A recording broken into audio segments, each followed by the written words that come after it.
Aujourd'hui, on n'est pas dans un événementiel de qualité environnementale exceptionnelle. On n'y arrivera jamais. Hein. Je rappelle, c'est une course de moto. Je suis aujourd'hui président du conseil de gestion d'un parc naturel marin. Un parc naturel marin, c'est une aire marine protégée donc, qui existe sur la côte d'Opale depuis maintenant les années 2012. D'abord, on est arrivé, l'enduro existait déjà, donc on n'est pas arrivé du jour au lendemain en disant voilà, maintenant vous avez un parc, vous ferez plus ce que vous voudrez. Je pense que le grand changement, ça a été le déplacement de la course en elle-même sur la plage pour éviter le cordon dunaire, donc protection du cordon dunaire, début des années 2000. Et je pense que quelque part, ça a été aussi le moment où on a créé des zones de non-piétinement. Toute cette population qui est attirée par l'enduropale passait un petit peu n'importe comment dans les dunes, piétiner les zones à nichoirs, enfin bref, on avait vraiment des soucis à se faire.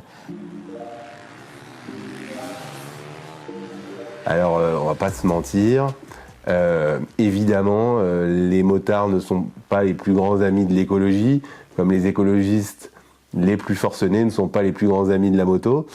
Mais le succès de l'enduropale, c'est d'avoir su intelligemment respecter ce qu'on lui a demandé pour être de plus en plus vertueux sur le plan de l'environnement. Ça n'a rien à voir avec ce qu'il y avait il y a 15 ans, ça n'a rien à voir avec ce qu'il y avait il y a 5 ans. Depuis peu, on oblige ce qui semble pourtant normal, mais que toutes les hydrocarbures, par exemple, tombent sur un tapis spécial pour pas que ça tombe dans le sable. Il y a beaucoup de mesures qui ont été prises, chaque année un peu plus. Depuis 2 ans, les spectateurs n'ont plus le droit d'aller au pied des dunes.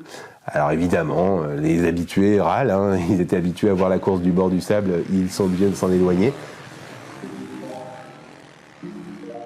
Ce qui est vraiment mis en avant par les autorités environnementales qui félicitent l'organisation de l'enduropale et qui lui donnent le feu vert, c'est notamment que c'est très respecté. Il y a eu d'autres courses de sable qui ont été annulées parce que les interdictions n'étaient pas respectées.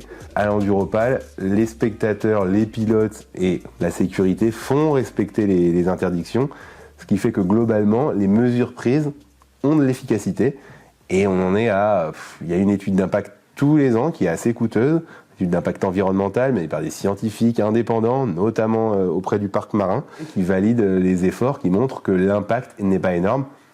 On nous disait récemment que lors de la dernière étude, que les comparaisons avec les autres plages proches du Touquet qui n'accueillent pas l'enduropale donnent des résultats à peu près équivalents, c'est-à-dire que les mesures prises ont été efficaces, que l'impact sur le milieu évidemment existe, on ne va pas se mentir, mais qu'il est très minimisé.